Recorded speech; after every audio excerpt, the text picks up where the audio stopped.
Stondin Môn ar Lwy yma yn y neuadd fwyd, a di Dai Jones, Llanilar, a'i flas Hufen Iâ o nôl Helen sy'n rhedeg y cwmni yma ydi Bara Brith. Felly beth yw'r syniad sy'n ma i ddechrau? Wel, mae'n eitha gwyllt yma, mae'n eitha poeth yma. O, mae'n dywydd ice cream. Wel, diolch am hynny de. Ie.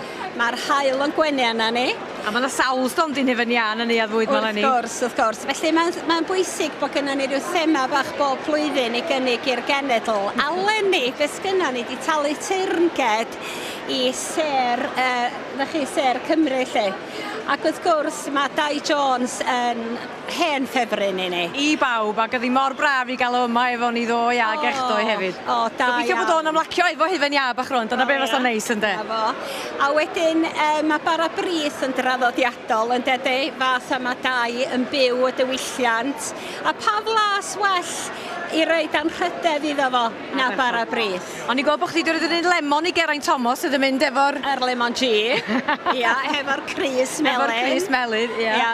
A mae Bryn Terfel, be mae o di gael? Wel, y rwm ar esyn efo'r llais cadarn wrth gwrs ynde, a'r llais pwerus, os gyda fo cymeriad cadarn ddylwn i. Ac Ifan Jones Evans di cael y meddys moethus.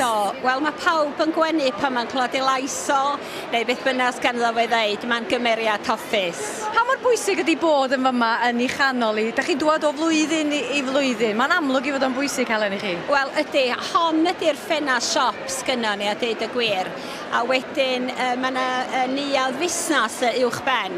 Ac yn fanno wedyn, ydyn ni'n pitcho, os liciwch chi, ar gyfer rhoi cyfleoedd i ni'r cynhyrchwyr ma hynny, mwyn trio cael yn cynnyrch i mewn i'w safleoedd nhw. Chi newydd o dôn ar hwn efo rhyw dre bach o samples neu Hufen Iâ. A ydy pethau mynd yn dda yn yr oruwch ystafell? Gawn ni weld ymhen chydig o fisoedd, rhyw sgrinio dan maen nhw'n neud ar y funud ohona ni lle. A wedyn mae pawb yn cystadlu am yr un pitch, wrth gwrs. Mae rhaid i chi felly fel busnes fod ar flaenach traed yn oes. A mae gennych chi rhywbeth bach newydd o'n i'n clywed yn ddiweddar, rhyw fan yn mynd rownd priodason neu rhywbeth felly? O na, mae hon di bod yn mynd ys dipyn o dod o cart Hufen Iâ priodasol gyda ni. Mae honno hefyd, mae yna gyfle i'r cwpl priodasol ddod acw i greu i blas unigryw i hunan. Ac mae hynny'n eitha poblogaidd. Da ni wedyn yn gweini hefo Baracuta Fresh a siocled Gwlad Belg a ffrwythau ffres.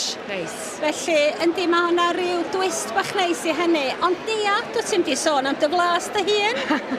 O'n i'n sylwi bod ar rhyw hen lun ar y wal y fanna.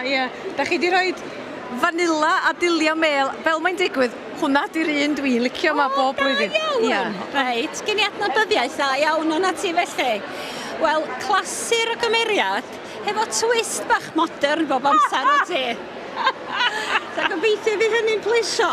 Neith o'r tro'n iawn gwneud ar blant i merchan. Helen, pob hwyl yng nghanol y miri mawr ma sydd yma'n hyn. A dwi'n deud, mae'n dywydd Hufen Iâ, a da ni gyd yn hapus. Diolch yn fawr i ti, Nia. Da iawn.